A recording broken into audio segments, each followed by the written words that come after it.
Hello and welcome to the second episode of Artist in the Brush with WB Randall. Today we are going to be painting a nice ocean scene. It's going to be kind of more tranquil than my normal ocean scenes. And in today's video, we will be using titanium white, Mars black, Veridian green, ultramarine blue, burnt sienna, chromium yellow, the sap green, and with those colors, we can make quite a simple yet effective ocean scene. So get your brushes together and get ready to go. Today I am using a kind of medium flat brush, a medium rounded brush, and a finer brush just for those extra little details right at the end. Let's go get started. As you can see, I have already got my paint laid down onto my cardboard. This is what I normally do. If you've never joined us before, then usually at this point I use a brush or a palette knife and I start blending everything together. As with the first episode, we will be using a brush. This is my medium flat brush. And working from the top down, we're just blending this in because we want to have the sky and the actual body of the ocean itself kinda almost blend together. And if you've noticed, I've mirrored how I put the paint down so that when the sky and the ocean meet, you will have this, well, natural reflection. And I'm trying not to perfectly blend everything in because we want some of the highlights and the depths of the different colors. And with the titanium white, this is going to be making essentially where our waves will be. And in the sky, you can see like distant, kind of hazy cloud. And you just want to blend it together until you're happy. Then with our titanium white and our kind of smaller to medium rounded brush, we are going to start making our clouds. And all I'm doing is I'm taking it and I'm going in little circles. Little circles just to make our cloud because we want to start blending it out some. You want to have the outside edges, of course, a little bit thicker because that's naturally how a cloud looks. But as the cloud's gone away from us, you want to have more of that transparency, which is only natural. At the moment, we are only trying to build the body of the cloud. Once we have the body done, we will come back in, and that's when we're going to start making the more shaded areas. Excuse me. And we're just going in little circles and little semicircles until we're happy with what we're doing. Once we have that body of that cloud done, we can go to the left side and start making another little cloud. Again, the same technique, titanium white, our little rounded tipped brush. And by rounded tipped, I mean instead of being cut straight across, it's got like an arch to it. It's flat, but it's got an arch. Just so that we're, making sure that we know what we're talking about. Now, as you can see, both of the bodies of the clouds are done. I'm coming back over, and I'm just going to start layering over more and more titanium white until we start to naturally build up body of this cloud. Make sure that you don't go too crazy with it because you don't want to take away from that cloud. You don't want to make it this big solid object.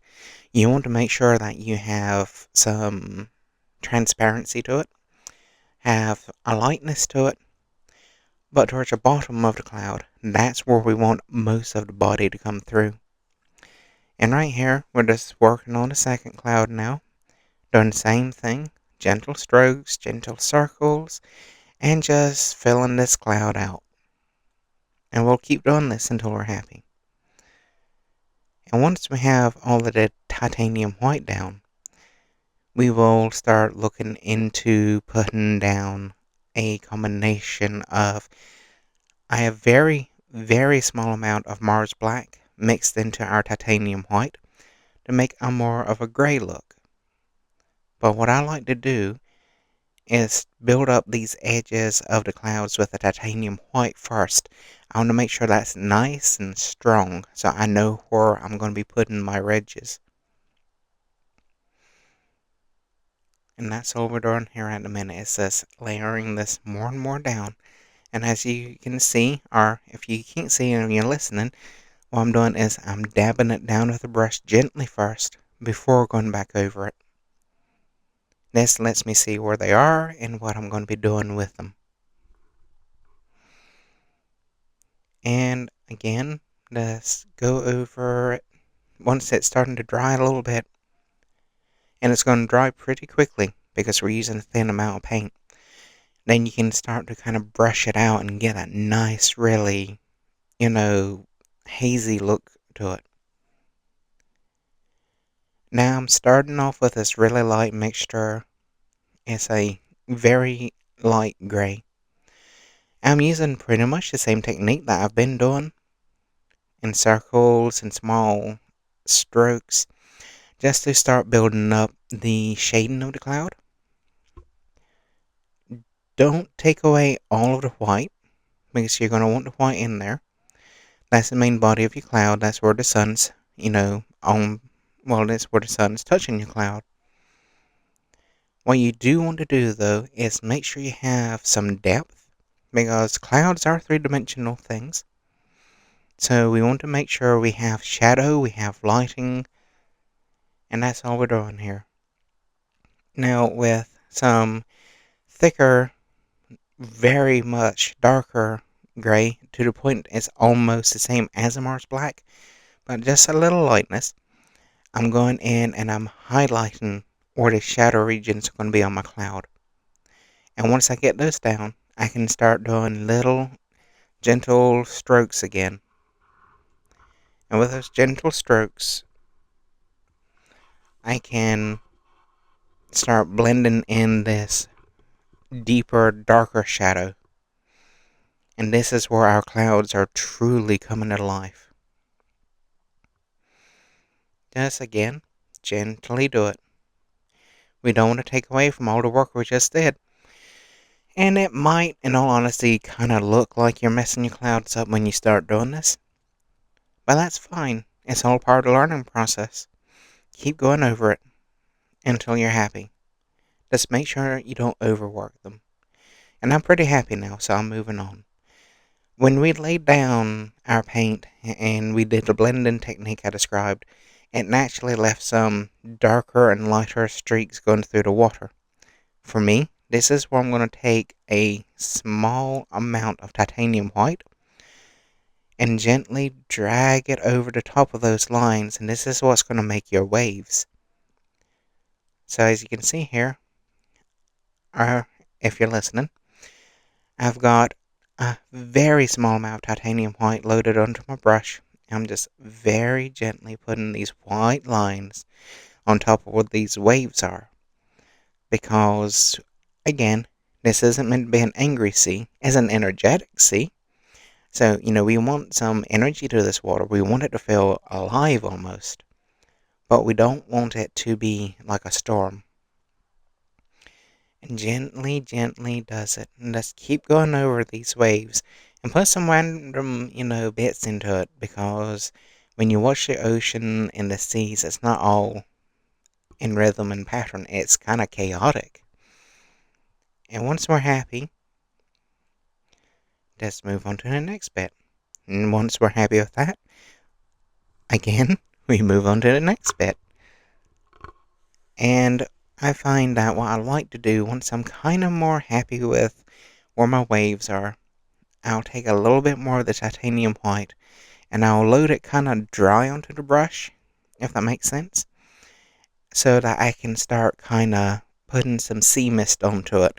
So you can see the energy that's within these waves as they're coming up and they're crashing and they're breaking on, amongst themselves. And using I would say a kind of dry brush with the titanium white. And if you don't understand what I mean by that, it's like when you load your brush, it's really wet. When you are using your brush kind of dry, it's where there's only a tiny amount of the paint. Just enough so that you can lay it down, but without putting a large amount of paint on. If you're uncertain, I would say try it on a practice piece first.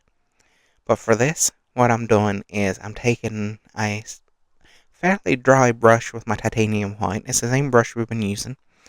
I'm kind of dabbing and doing very, very tiny, very, very light strokes.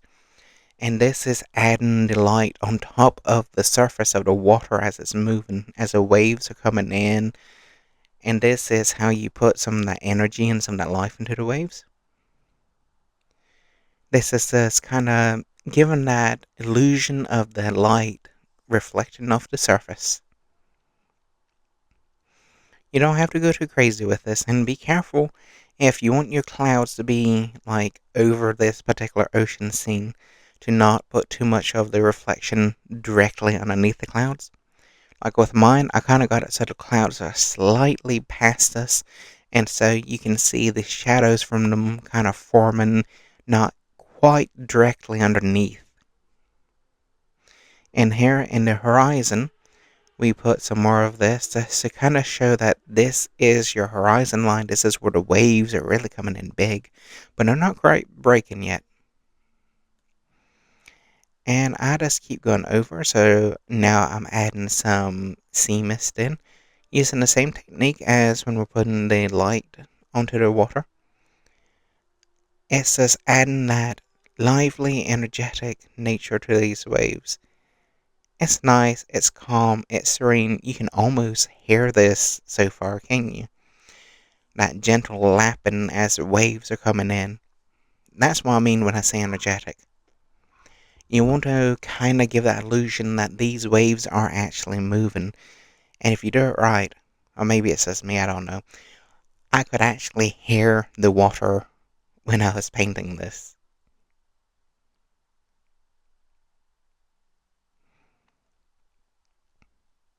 And now we're just still adding in little details.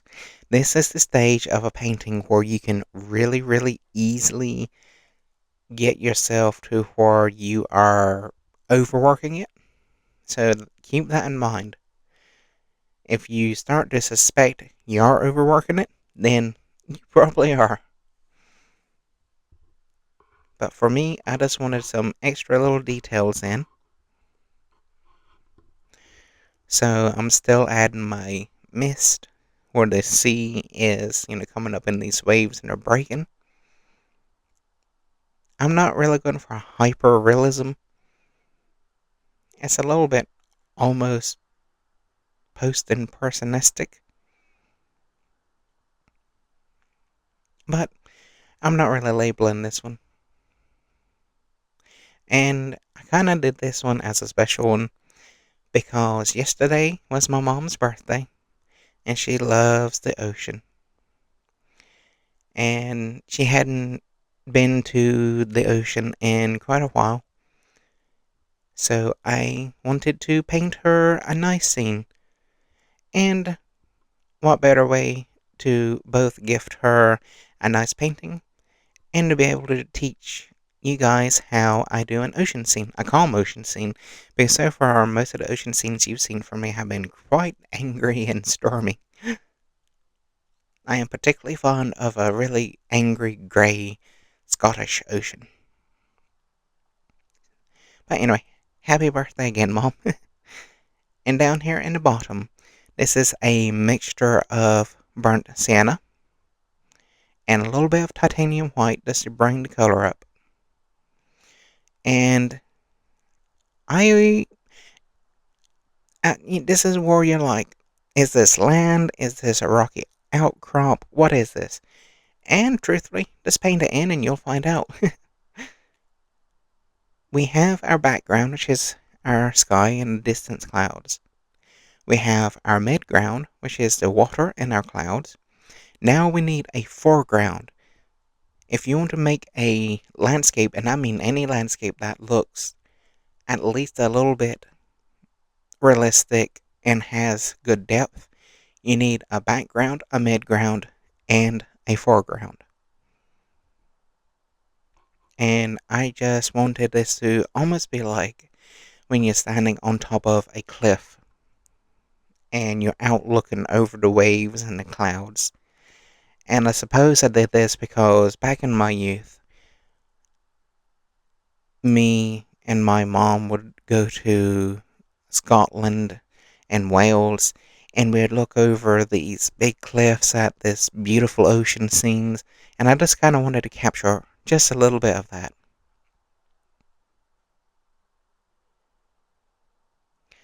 Our next step is to take a bit of the burnt sienna and a tiny, tiny amount of Mars Black, and I do mean tiny amount, and start shading these rocks in, because you want your rocks to have shadows. I'm calling them rocks. Still not quite sure what's going on here, but at the moment, they're rocks. I'm thinking that they should have some vegetation, so again, being it's a cliff face, maybe we should just call it land. And as you can see, we're just dabbing this land with the shading, because again, you need that good depth.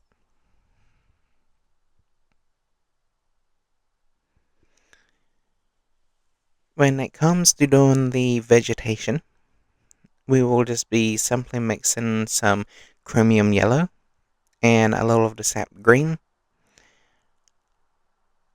just to kind of give that idea of plants. But first, we're just going to use straight up Sap Green with a little bit of burnt sienna. This is going to be the body of our vegetation, and you don't have to go absolutely crazy with it. You can just put a little bit here, a little bit there, but I definitely like to have it so that, it just looks like a nice, almost grassy, grown up with, gorse maybe, cliff. And what I'm doing with this bit is just adding a little titanium white to my burnt sienna so that I can put some highlighting into the cliff face. And now we're going to move on and go to our vegetation. Again, this is just a little sap green with a tiny amount of burnt sienna. So tiny, in fact, it's mostly sap green.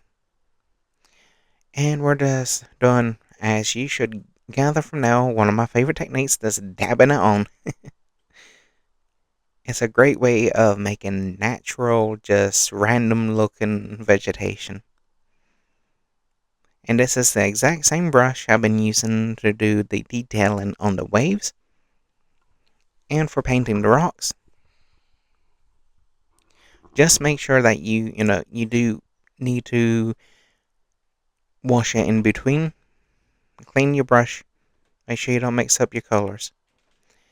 And now that we have most of the vegetation down, we can start thinking about where we're going with this. Do we add in a little bit of detail? Do we want flowers? And to be honest, I don't want a lot of detail. I just want to add in some highlights. So we're going to mix in some Chromium Yellow with our Sap Green. And we're just going to go over it and kind of almost like if we were doing trees. If you saw the first episode of Artist and the Brush, then you will see what I mean. If you haven't, then I shall explain it. Just take your brush, and just as you dab down your vegetation in the first place, you're going to do the exact same thing on top with your Chromium Yellow Sap Green mixture, just to add some extra depth, to add some highlighting. We don't want to completely cover what we've done, because that would be pointless. What you want to do instead is just add little bits. And with that, I'm done.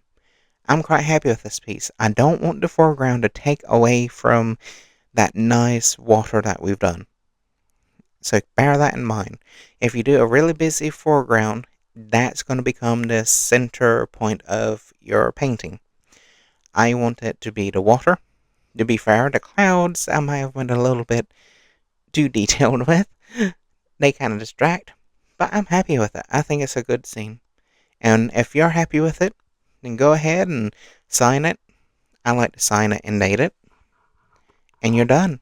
And well done. I hope you enjoyed making your first or maybe just a new way of making an ocean scene with me. I will be hopefully making a new episode for all of y'all soon. If you are enjoying this, can I please ask you to like and subscribe on my YouTube? And it would mean the world to me if you would become a member of my Patreon, because it would help me to be able to continue to make this art for you. And I love making these videos for you and being able to teach you. So yeah, I hope you enjoy it. I enjoyed it. Until next time.